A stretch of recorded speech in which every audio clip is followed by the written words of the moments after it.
Hello বন্ধুরা, আসসালামু আলাইকুম। আমি জ্যাক তোমাদের সামনে হাজির হয়েছি অসাধারণ আরেকটি গল্প নিয়ে। সেই আদি আমল থেকে কচ্ছপ আর খরগোশের গল্প আমরা সবাই জানি, কিন্তু মজার বিষয় হলো আমরা প্রথম অধ্যায়টাই বেশি শুনেছি। কিন্তু এই গল্পের আরও 3টি অধ্যায় আছে, যা হয়তো আমরা কেউ শুনেছি, কেউ শুনিনি। আজকের গল্পটি বাকি 2টি অধ্যায়কে নিয়ে। প্রথম অধ্যায়। এই অধ্যায়ে খরগোশ ঘুমিয়ে যায় আর কচ্ছপ জিতে যায়। প্রথমবার হেরে যাওয়ার পর খরগোশ বিশ্লেষণ করে দেখল তার পরাজয়ের মূল কারণ অতিরিক্ত আত্মবিশ্বাস। তার মানে অতি আত্মবিশ্বাস যে কারোর জন্যই ক্ষতিকর। আর কচ্ছপ বুঝল লেগে থাকলে সাফল্য আসবেই। দ্বিতীয় অধ্যায়। হেরে যাওয়ার পর এবার খরগোশ আবারও কচ্ছপকে দৌড় প্রতিযোগিতায় চ্যালেঞ্জ করলো, আর কচ্ছপও রাজি হলো। এবার খরগোশ না ঘুমিয়ে দৌড় শেষ করলো এবং জয়ী হলো। খরগোশ বুঝলো মন দিয়ে নিজের সামর্থ্যের পুরোটা দিয়ে কাজ করলে দ্রুত সফল হওয়া যায়। আর কচ্ছপ বুঝলো ধীর স্থির ভালোভাবে চলা ভালো, তবে কাজে উপযুক্ত গতি না থাকলে প্রতিযোগিতামূলক পরিবেশে জয়ী হওয়া সম্ভব।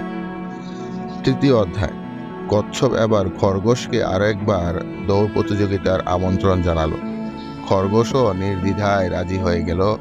তখন কচ্ছপ বলল, একই রাস্তায় আমরা 2বার দৌড়েছি, এবার অন্য রাস্তায় হোক। খরগোশও রাজি।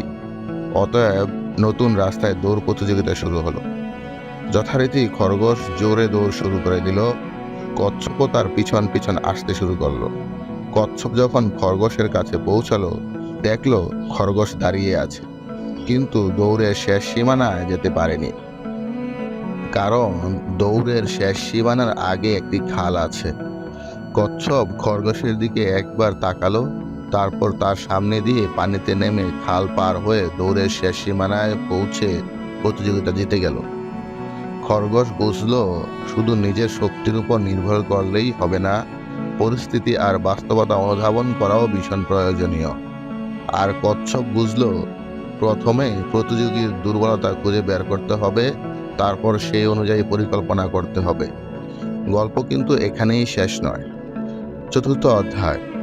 এবার খরগোশ কচ্ছপকে আরও একটি দৌড় প্রতিযোগিতার জন্য আহ্বান জানালো, এই একই রাস্তায়। কচ্ছপও রাজি, কিন্তু এবার তারা ঠিক করলো প্রতিযোগী হিসেবে নয়, বরং এবারের দৌড়টা তারা দৌড়াবে সহযোগী হিসেবে। শুরু হলো প্রতিযোগিতা। খরগোশ কচ্ছপকে পিঠে তুলে দৌড়ে খালের সামনে গিয়ে থামলো। এবার কচ্ছপ খরগোশের পিঠ থেকে নেমে খরগোশকে নিজের পিঠে নিয়ে খাল পার হলো। তারপর আবার কচ্ছপ খরগোশের পিঠে উঠে বাকি দৌড় শেষ করলো, আর এবার তারা দুজনেই একসাথে জয়ী হলো। আমরা শিখলাম ব্যক্তিগত দক্ষতা থাকা খুবই ভালো, কিন্তু দলবদ্ধ হয়ে একে অপরের দক্ষতাকে কাজে লাগাতে পারলেই আসে সত্যিকারের সাফল্য, যেখানে সবাই বিজয়ের হাসি হাসতে পারে। গল্পটি এখানেই শেষ হলো।